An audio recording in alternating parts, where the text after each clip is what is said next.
ZoomieLink is the hub for connecting you to the larger Air Force Academy graduate community. See how your fellow graduates are already gathering online to discuss, advise, and serve.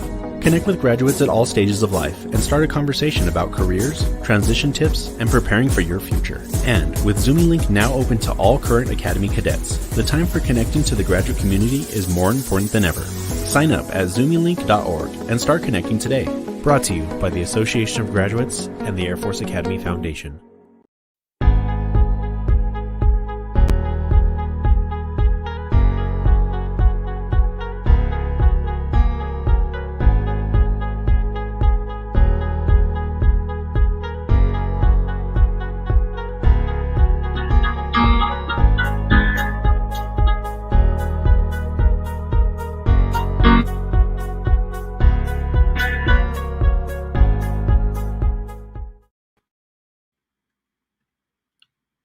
Good evening, everyone, and welcome to the Association of Graduates and Air Force Academy Foundation special presentation, Grads in Space. My name is Second Lieutenant TJ Fumagalli, and I will be your moderator for this virtual panel. A little bit about myself. I graduated from the Air Force Academy in 2020, Bob, and I received a Bachelor of Science degree in Systems Engineering Human Factors. I was one of the 86 graduates who were first commissioned to the United States Space Force. I'm temporarily interning for Spacex as a Space Force Fellow while I await space operations training.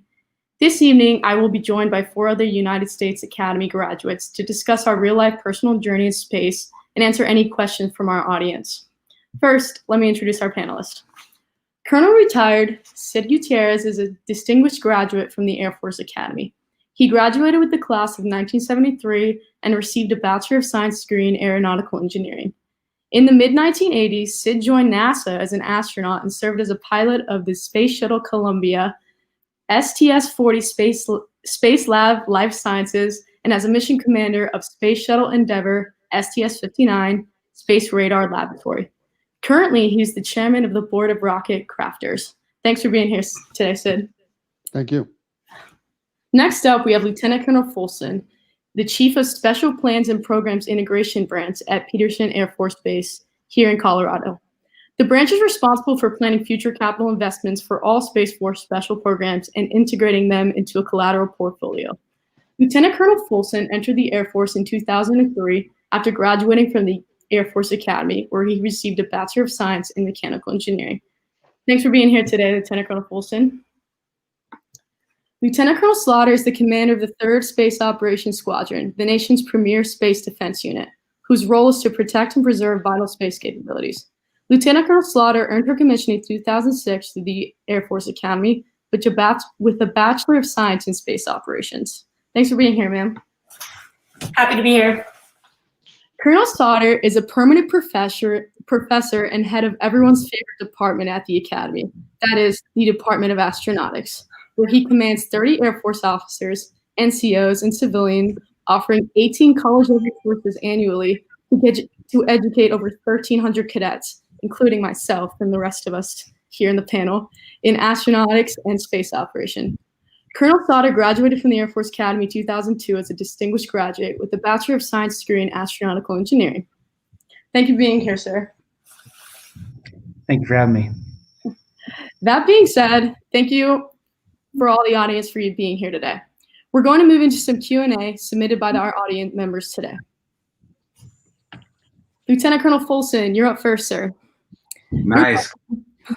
With your question, with your role in the Space Force, could you provide insight into what are the prospects for a fully independent Space Force, not just USMC to the Air Force? Do you foresee AI technology being an imperative asset for the U.S. space mission in the near future? If so, do you think this would be a good route for potential astronaut candidates to be selected? Okay, this is a great question. I'll probably break it into phases. I might have you repeat the second part, but let's start off on the first part. Well, first I want to give thanks to Lloyd Bradley, class of 2014. Pretty good class. Class of 2003 is the best class. You know, second place is not bad for the rest of you guys on the line here. Just kidding. But thank you to Lloyd. He's the president of the Way of Life Committee. He extended that offer to me. Thank you for all the AOG for inviting me today. So that question about can we be an independent service? And one of the goals for Space Force is to be lean and flat, so we can make operations seamless and get after the mission, a new mission area, a new AOR that we need to really pursue. And like the Marine Corps, if we have a lot of the same functions that are in the Department of the Air Force or in the Air Force, that actually takes a lot of the bodies, takes a lot of the financial resources away from operations. So if we have civil engineers, police officers, JAGs, medics, and stuff like that, these are all important functions. But if we can leverage that, we can make best use of the taxpayers' dollars and help support the warfighter best. So what was that second part of the question? Because I know I wanted to focus on that piece first. Yes, sir, absolutely. Do you foresee AI technology being an asset for the U.S. space mission in the near future? Yes, and now I remember part 3 of that question as well. So AI is definitely important. I thought about it this afternoon, the way satellites were like the first RPA or UAS, where we are so dependent on amazing command and control technology because we can't sit in the spacecraft and fly our satellite. So obviously we want to make sure to use AI smartly, because we want to use AI to do the functions that are common and that waste a lot of time. And our amazing operators, we want to make sure the thing that takes deep thinking and a human in the loop, that we don't automate those functions if we can. We want to make sure to keep that operator warfighter mentality as part of our weapon system. So there's definitely a lot of growth potential there. Sometimes the feedback loop for responding to a threat or anomaly, it's so quick that sometimes you might need AI to help us out. So I think there's definitely room for studying that as a major, and I think there's definitely gonna be great uses for that.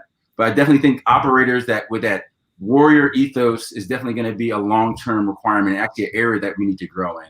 And as far as studying that help them as far as being an astronaut and being competitive, maybe not being a pilot, or maybe studying that as well as being a pilot. Obviously, doing the best you can in the academic pursuits that you have at the academy. Obviously, being a distinguished graduate like some of the panelists here. Obviously, getting that AI experience, that will definitely be useful, because if it's on a lot of our satellite, our different platforms, understanding how to program that, reprogram it, how to manage that software is definitely going to be useful. But obviously the astronaut program, it might look very different 10 years from now. And I would say my recommendation to myself, if I was a cadet, is look at the statistics of the highest likelihood to get there, right? And yes, there might be a shift in how best to get to the astronaut program, but being an aviator, doing very well in pilot training, going to test pilot school, being a distinguished graduate, that's kind of the recipe. That might change, but it's probably going to change slowly. So if you're at the academy right now, they would definitely have engineers and medical professionals that become astronauts. But I know, obviously we talked to Sid to give us more details, but being an aviator and having that operator experience definitely gives you an advantage, at least with the current information we have. That's awesome, Colonel Folsom. Thank you for that. You're welcome. Up next, I'm going to call out Lieutenant Colonel Slaughter. Ma'am, as someone who was originally serving in the Air Force and is recently cross-commissioned in the Space Force, what made you want to go into the Space Force, and what are your personal goals for success? Yeah, so I've been a space nerd for a long time. So ever since I was a little kid, obviously I was a space operations major at the academy. So definitely have a passion for space as part of the FalconSat program there. And that just really even solidified more my desire to work in space. Space was my first choice out of the academy.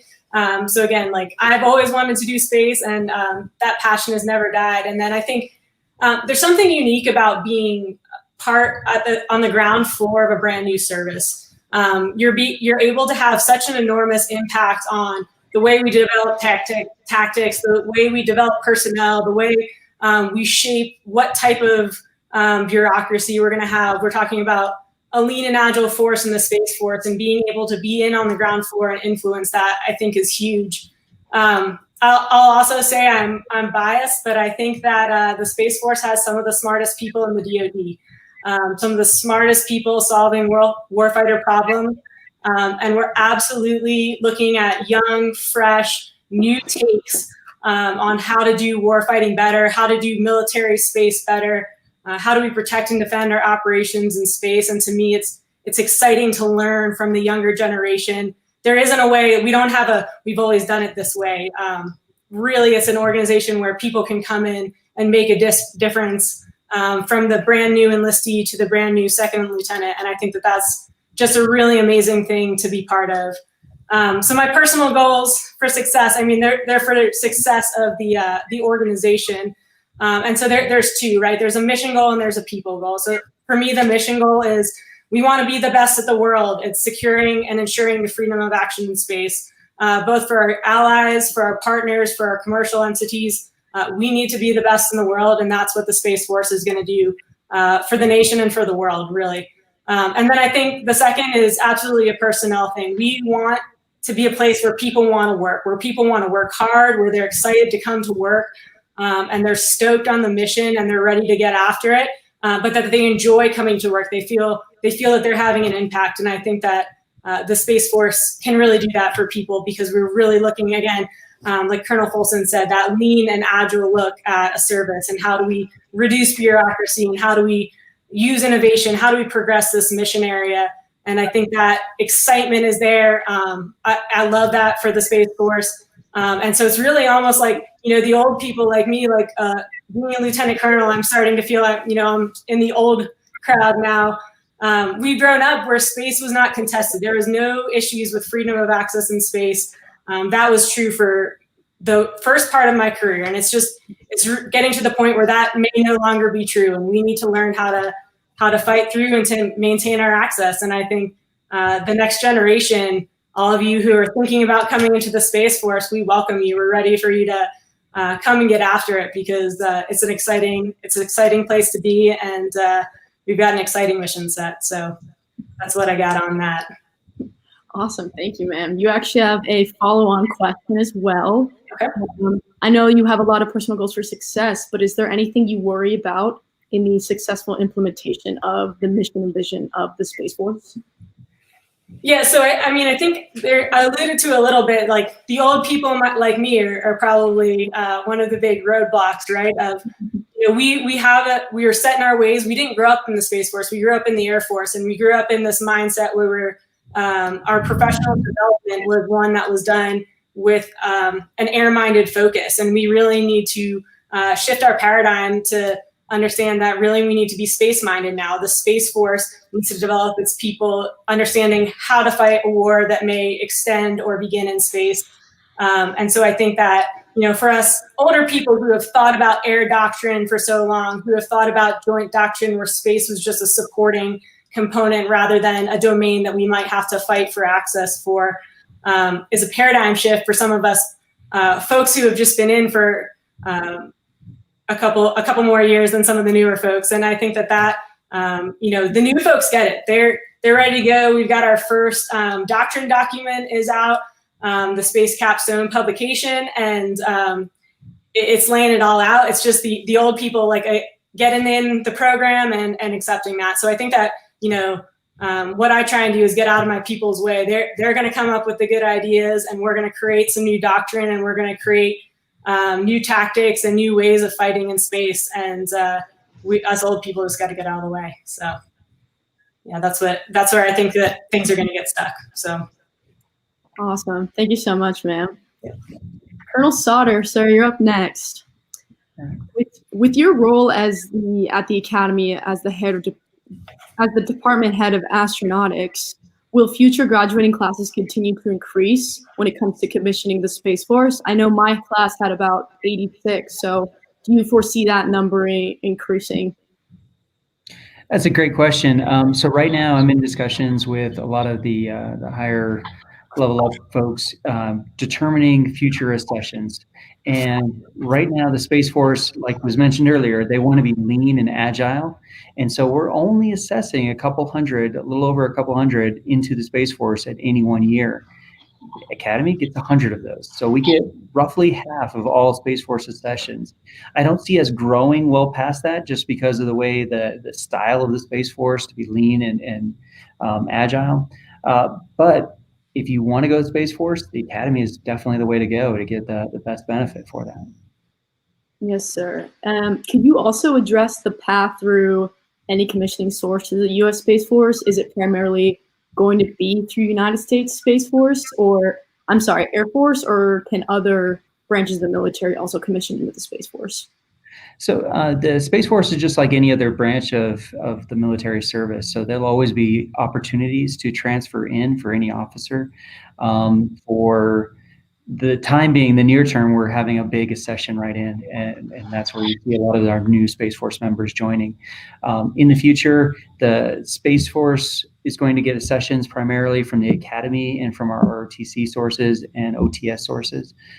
So those will be the same, just like they are for the Air Force. We don't see that changing too much. Who the Space Force is looking for will probably change.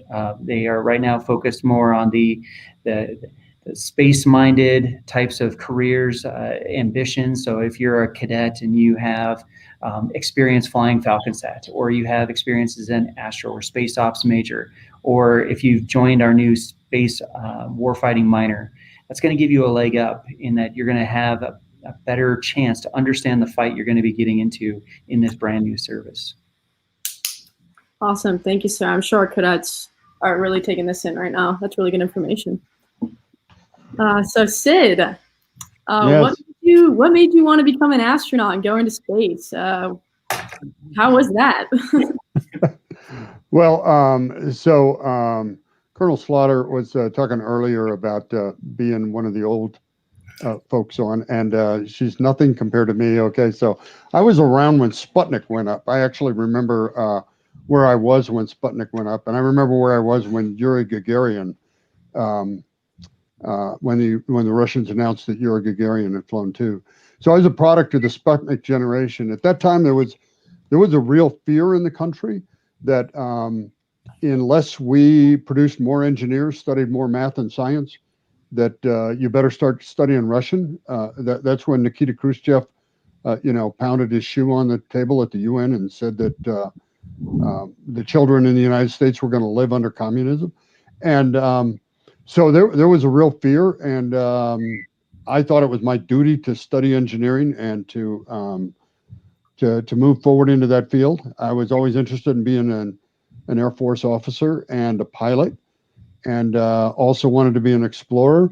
The early test pilots were interested in me. They were my heroes, and then I got to see and eventually meet some of the early astronauts. And so that's what inspired me to pursue a career, go to the Air Force Academy, pursue a career as a pilot and a test pilot, and eventually be accepted into the astronaut program. Awesome, sir. So follow-on questions. How was it serving as a pilot and then as a mission commander?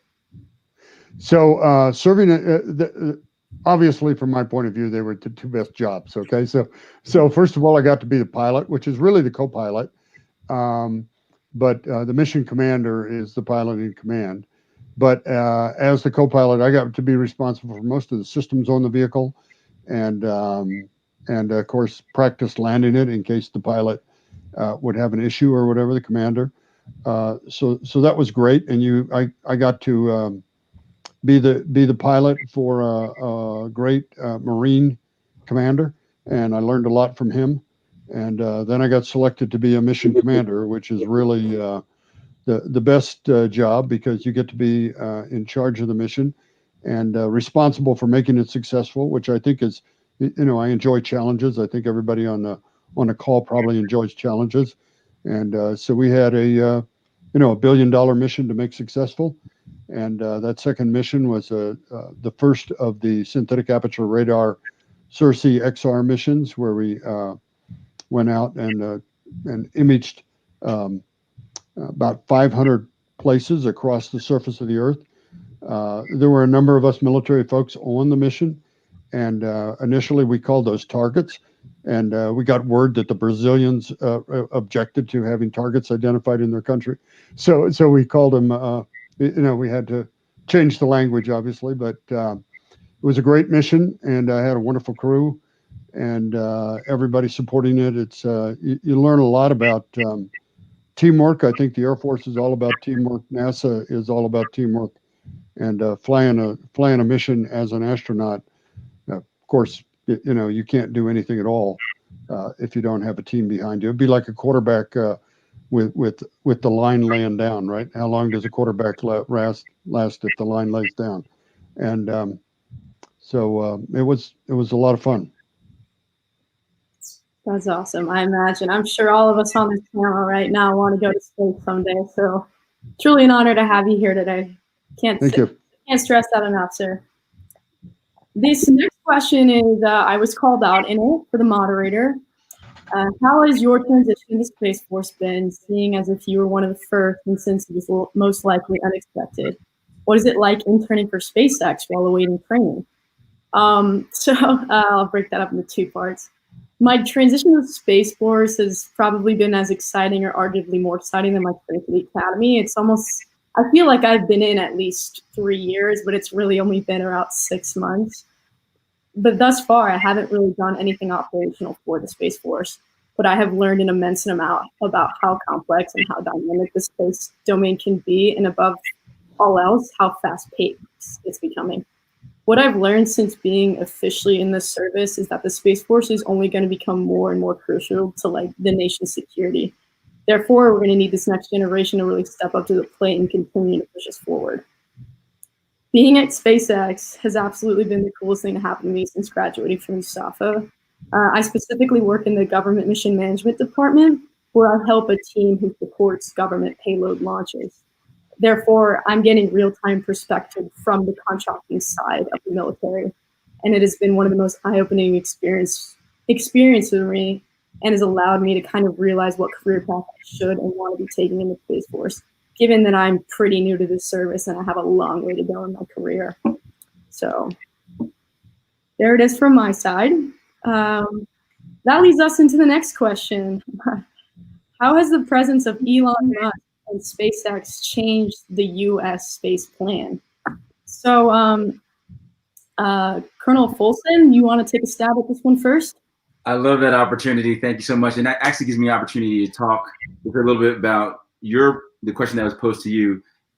Give people, if everybody watching, TJ having this experience is so unique. SpaceX is not your normal check in at 7:30, leave at 4:30. It's high intensity. They pride themselves in burning people out, not in a way to say it's harsh, but they're saying that we are trying to accelerate. We're trying to catch up for capability that we lost. The capability that we had in Sid's time as an astronaut, active astronaut, we've lost some of that capability. We had to rely on other countries. And Elon has had an amazing vision working with the government, and it's a partnership. None of this space operations, space warfighting, space defense happens with the military alone. We need our civilian industry partners. We need the Department of the Air Force. We're all part of the team. General Whiting is a USAFA grad as well. He runs, Lieutenant General Whiting, he runs the Space Operations Field Command. And I like the way he says, even if you're not wearing the blue tapes in the Space Force and you're a civil engineer or you're a scientist, you're part of the team. And Elon Musk is part of the team. SpaceX has helped us give our own US-owned organic capability for lift. And that's huge, because if you want to put a capability up at this time and this place, if you have to rely on another nation, there's a lot of agreements, and not having that flexibility and that innovation in our own borders, it makes it very difficult. And also, Elon's inspired so many, launching a Tesla and having it on Instagram. He's made it cool to be in space again, because so much of our STEM majors were going to just say, hey, I'm going to go build apps. And entertainment and apps are great, and they can solve a lot of problems. But we need to solve some of these big, difficult problems, like, hey, will we be living on Mars at some point? How can we keep space peaceful? How can we make payloads more affordable? How do we make manned space flight safe, and even safer and more affordable? So Elon putting his own capital in, partnering with the government, and inspiring this next generation, your generation, TJ, to get excited about warfighting, so you can feed organizations that Slaughter is going to be running one day. I know she's going to go very far. She's going to go as far as she wants to go in the Space Force. But it's going to be sending her great recruits that just have bright ideas on how to do things totally different. So I think that's great, and I think we're going to see a generation of more companies and more CEOs popping up with ways, and I think we need to make sure to make room for those, because two or three big industry partners, that's not enough competition to get to where we want to go. Absolutely. Yeah. That being said, I don't think the big picture of the U.S. space plan has changed because of SpaceX and Elon Musk. I think, if anything, it's just facilitating that innovation. The reason the Space Force was created in the first place was for an emphasis on maintaining and expanding our security assets in space. And it's because it's inevitably becoming a warfighting domain now. By leveraging research and development specifically from companies like SpaceX, who have an unconventional way of thinking, we're going to be able to, one, increase our launch cadence and reduce the cost for the access of space, which all tie back to the reason why we created the Space Force in the first place, I think. So, Sid, do you have anything to touch on that? Yeah, I hate to, sort of tout our own horn or whatever, but I am chairman of the board of a rocket company. I've been the CEO and president and working for a few years to do exactly what the Colonel was mentioning, to make access to space safer, more reliable, and more cost effective. So when I was young, I thought space, I was actually concerned that by the time I became an astronaut, the only mission left for me would be the run to Mars, right? They'd say, okay, take the supplies and be sure and bring the trash on your way back, And instead, we haven't even been back to the moon. And it's because space access has not been safe, it's not been affordable, and it's not been routine. So, the percentage of rockets that fail has stayed pretty steady. The percentage of missions that launch on time has stayed pretty steady, less than 50%. And so we're determined to change that by taking a different approach. And there are a lot of other companies out there working to take different approaches and to compete. There's a lot of competition. And at the same time, we work together. And Elon is the leader. He has made a lot of things happen. Every time I talk about SpaceX, I give him a big shout out, because our road would be very difficult without them. Because they have convinced the government to make a number of changes that enable companies to do things more efficiently, quicker, faster, and so yeah, I think that's where I think there are going to be more SpaceXs coming forward. It's going to get shaken out by good old competition, right? Not by people looking and evaluating what you're doing and making decisions. It's going to be whether you succeed or fail. Whether you can attract investors, whether you can convince companies to put their payloads on your rocket, and that's important. And I think it's going to accelerate the innovation. And 10 years from now, I think forever we've wanted space access to be safe, affordable, and reliable, and it hadn't gotten there yet. But I think we're going to make a lot of progress in the next 10 years. Absolutely. Yeah, innovation drives competition, and SpaceX has definitely set the stage for that, and that's what I've learned from my time being there. So, absolutely, yeah, and they do have a reputation for working people hard. That is correct, and it takes it to deliver, Yeah, well, I've been having a blast, so it's been great. So let's move into our next question here, unless does Colonel Sauter, do you have anything to add to that? No, we've been very impressed with SpaceX. We, FalconSat 2 got to ride on one of the first SpaceX rockets. That one didn't turn out so well, but we've had plenty of successes since then. We launched on the SSO-A mission with FalconSat 6. It's doing great. And so anytime we can work with, innovative companies that are doing great things in space, we're all for it. And like was mentioned before, while Elon alone couldn't do it, it takes a team, and it takes that competition to really change the way we do space access. I'm seeing other companies rising to the challenge as well. The Electron rockets, I'm seeing old companies like ULA change the way they do business, and they're being more aggressive. And all around, that's a good thing. Because let's face it, the hardest part of space is space access. We got to get stuff up there, then we can do stuff with it. Yeah. If I could just chime in with that, you bring up a good point, Colonel. That launch didn't go so well with the FalconSat. but we have to be okay making mistakes and taking risks. If we become so risk averse, that last 10% of risk mitigation will cost you half the budget, right? So we have to find ways to take risks in the right areas. And that goes for launch, space operations. If we're not taking some risks, we're not feeling like we're kind of pushing the envelope, we're probably getting complacent. And that only helps our adversaries. And I'll just chime in since you're all rubbing sand in the wound. That was my Falcon sat, but did not make it on there. So I was here and trying to launch it. I was ready to take control of my satellite, and they're like, it's in the ocean. But there's a really symbiotic relationship with SpaceX and the other commercial partners, right? They're paving the way for us to have more responsive space. But at the same time, we need to prepare to protect their economic stability in space, right? We need to make sure that they are able to reap the benefits from getting more commercial assets in space, and that those assets remain safe. And so I think it's a symbiotic relationship. Like they're helping us lower the cost of launch, lower the time between launches, and then as a Space Force, we're responsible for making sure that they are safe and protected in the activities that they choose to do in space. Absolutely, yeah. No, that's a really funny fact.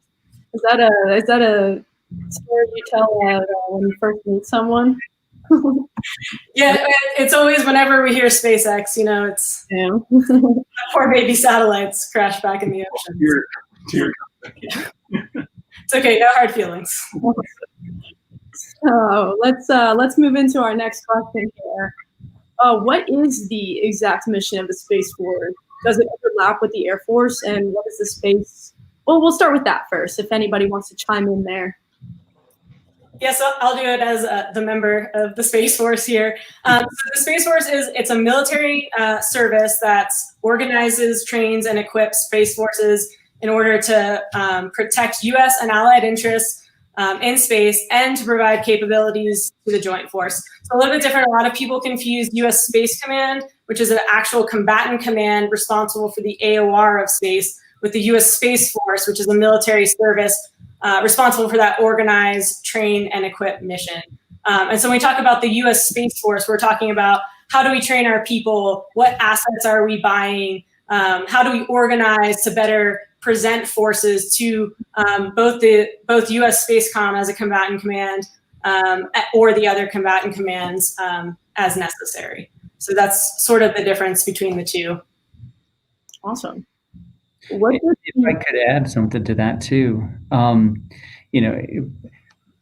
Colonel Slaughter brings up a great point about the operations aspect, but there's also another key point in that for years, space acquisitions and the development of satellites, rockets, and all of that was kind of tied into the Air Force, and mixing all those money chains together, doesn't really do a good job of getting the service what they need. And so hopefully a new service will allow some of these acquisition programs to better serve the needs of the operators without ties to another service, so we can better help operators in the future.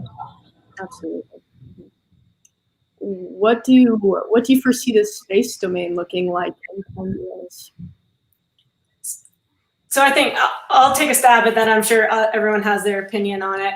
I think when you want to look forward 10 years, it's almost good to take a look back 10 years first and realize, where were we 10 years ago, right? So military space operations were fairly stagnant at that point. We really hadn't made too many major muscle movement changes in really decades. You're starting to see SpaceX at that point really starting to push the envelope on launch, but they're not quite there yet.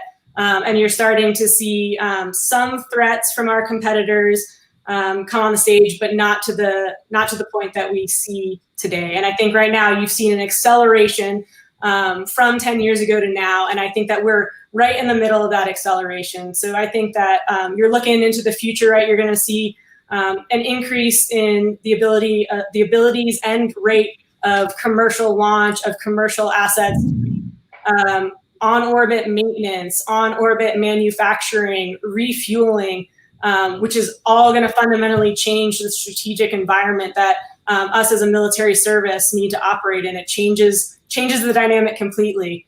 I think you're going to continue to see as the space economy grows, you're going to continue to see more people trying to take advantage of that. Our competitors trying to take advantage if we're not there to hold the line and say, these are the rules of the road in space, and we're going to protect these key space lines of communications, for lack of a better term, and make sure our economy is stable in space. And so I think that you're going to see competitors increase their capabilities, their threatening capabilities. You're going to see commercial companies continue to grow the space economy, and then the U.S. Space Force is going to be there to protect our U.S. interests, those economic interests, and we're going to make sure that those threats aren't capable of carrying out their mission. So that's, again, from a very Space Force centric perspective.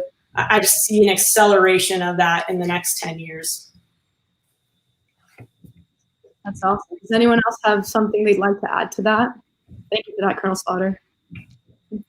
So what I tell the cadets is, if you can imagine where the Air Force was at the end of World War I, that's where we are with space right now. I mean, largely space assets are up there, just like pilots were doing observation missions, doing communication missions. They're waving at the passersby. It wasn't until the end of World War I we started shooting at each other. And we're getting to that point now. And between World War I and World War II, we saw such an explosion in the Air Force that we basically have the capabilities we have today. We've made advances since then, but we developed jet engines. We developed, our tactics, fighters, bombers, refueling. All of that great stuff happened in a very short amount of time.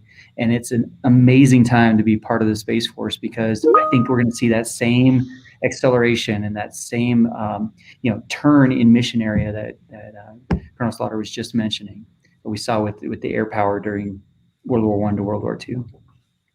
Absolutely. Thanks for that, Colonel Slaughter. Awesome. So we'll move into the next question here. This kind of almost tag teams a couple of the questions before, but with space becoming more and more congested and competitive, which has been an issue for the last couple of years, I feel like, an issue that's been brought up at Spacex a few times. How do we best enforce the premise of space being peace and holding both our allies and potential adversaries accountable? So I'll talk again if no one wants to chime in. Sorry, I'm definitely that person on the Zoom chat. So I think that there's part of enforcing peaceful use of space is that you have to be able to enforce it. So I think there's a couple different mechanisms that you use. One, you have to have the capability to protect and defend key lines of communication in space, whether that be on orbit, on the ground, through cyber, on the terrestrial domain. We have space assets all around the world. They're not just in space. And so I think that the ability to protect and defend those assets, those links, is key.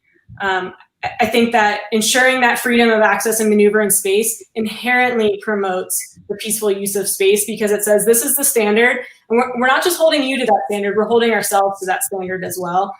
And that's a key component of maintaining that space for peaceful purposes. And I think the other thing is transparency. We're very big on data sharing, saying this is what we see in space, this is what we consider responsible behavior, and this is what we see you're doing that is maybe not responsible behavior or is responsible behavior.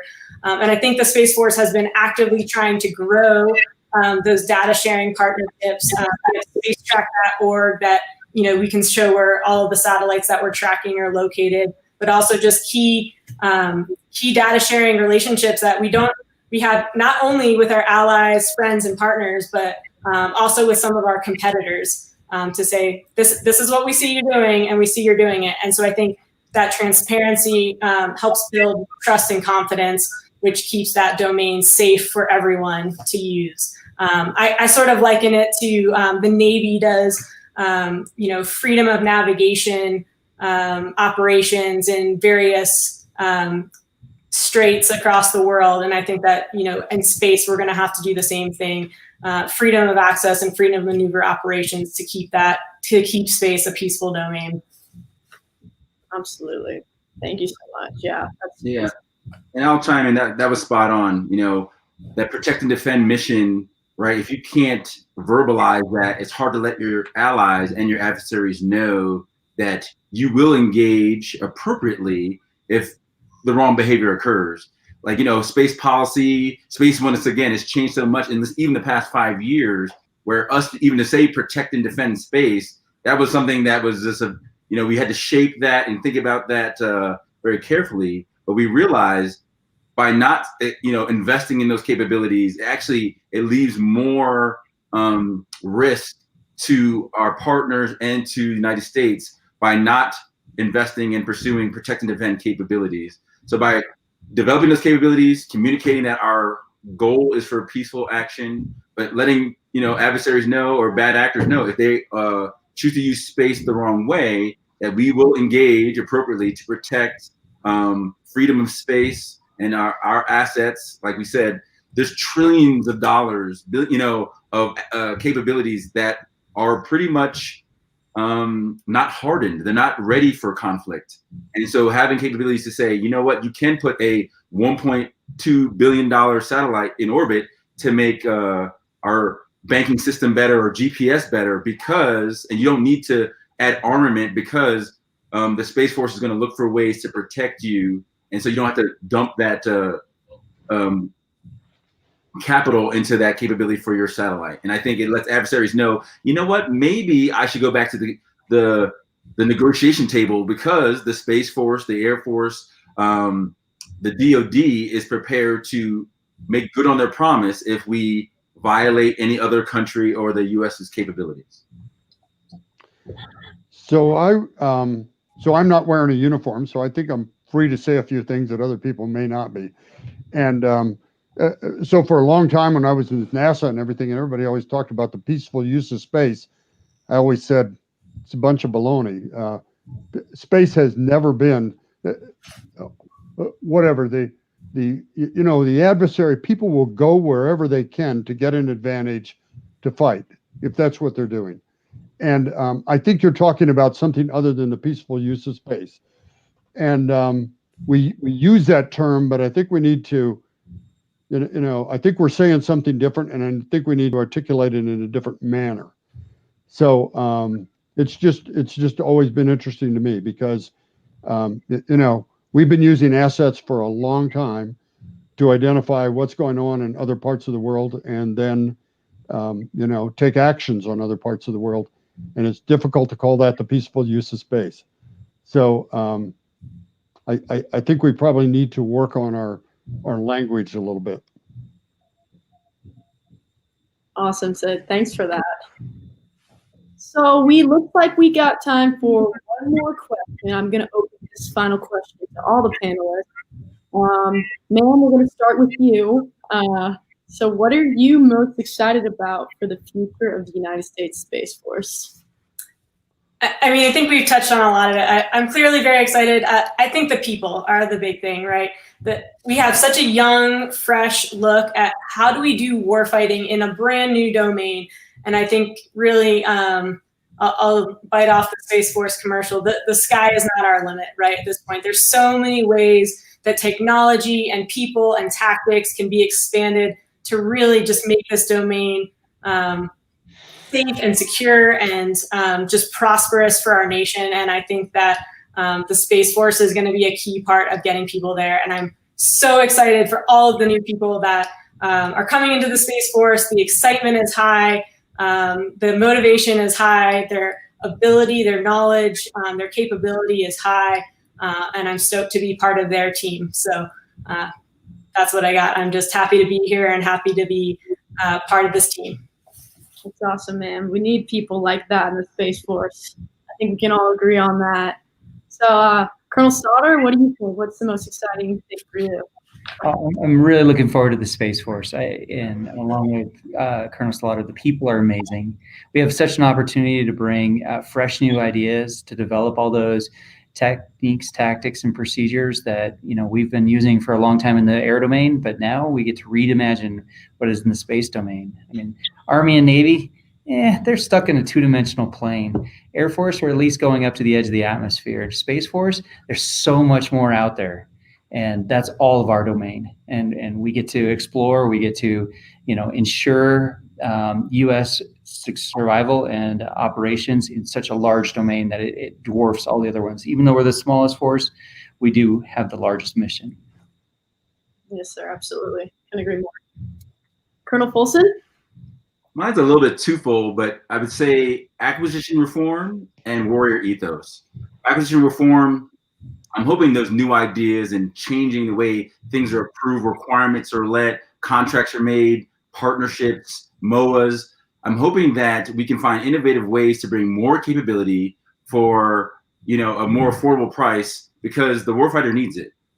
The force structure is growing exponentially, and we cannot keep up if we just fund things the way we have been for the last 20, 30 years. We have to be innovative. We have to take risks. And I'm hoping that we look at our processes and refine them to make acquisitions more streamlined and more friendly to small companies, because some of those small companies have some of the best ideas, but the barriers and the paperwork and all the requirements just to play on the field are so high. They just say, you know what, I'll make apps. I'll do something else. I'll build a car or something like that. So that's one part of it. And then the warrior ethos is, like was mentioned before, is we have the opportunity for the operator to kind of move a little bit to the front of the seat, as far as where are we going with the weapon system. I know sometimes, like, coming from a flight test experience and being in a backseater in fighters and seeing how, the test pilot, the pilot has very much control over employment of that weapon system. And hey, if there's something going wrong, they're solving it, they're communicating effectively. Our operators, because the assets are so expensive and they're so hard to get to space, a lot of times I think they've been limited on, like, yeah, this is your play space. But I'm hoping that we get a little bit more encouraged to say, let's trust a young second lieutenant with a very expensive asset, just like an F-22, and say, let TJ fight with this weapon, right? Let her find new ways to, say, protect the asset or to get the data to other places. We have to let the reins go a little bit, because I think we're going to just gain so much capability. So we have to let the fangs out for you young new operators. I'm excited about that. Might regret saying that in the future. So let's do it. Push it up.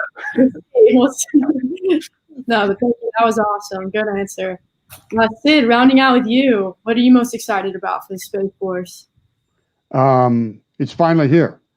Okay, so when I started out in the Air Force, a lot of us sort of kept an eye on what was going on so that we could make a quick step over to the Space Force when it finally came along. And of course, I'm retired now, and it finally happened. Our president finally created it, and I think that's great. So I'm happy it's finally here. About time. That's awesome. Yeah, I guess what I'm most excited about is just being able to witness, just being part of the start of it and witnessing the foreseeable and unforeseeable progression to come. It's just been an awesome experience, and I'm excited to see if I can kind of trailblaze this whole Space Force to come. Awesome. So that's all we unfortunately have time for today. Thank you all for attending our virtual panel, and thank you to the panelists for sharing your time and your wisdom and everything. I know I really enjoyed it. This concludes our virtual event. Thank you, and have a good evening.